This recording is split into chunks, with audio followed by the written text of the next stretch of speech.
Avtoyo'llar texnikumida hozirgi kunda 660 nafar o'quvchi tahsil olmoqda. Bugungi kunda avtomobil yo'llarini qurish, sun'iy inshootlar va ekspluatatsiya qilish aerodromlar yo'nalishi bo'yicha 72 nafar o'quvchimiz tahsil olmoqda. Shundan 42 nafar o'quvchimiz bu yilgi bitiruvchi hisoblanadi. Toshkent avtomobil va yo'llar texnikumi 2024-2025 yil o'quv yili uchun 8 ta yo'nalishli hujjatlarni qabul qiladi. Avtomobil yo'llari, ko'priklar va aerodromlar qurilishi, avtomobil transportiga texnik xizmat ko'rsatish va ta'mirlash,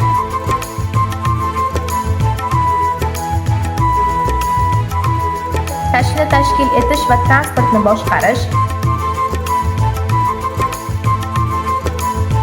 avtotransport logistikasi, omborxona logistikasi,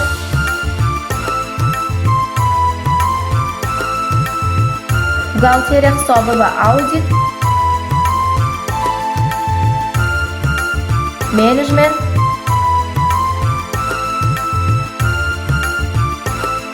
ekologiya va atrof muhitni himoya qilish.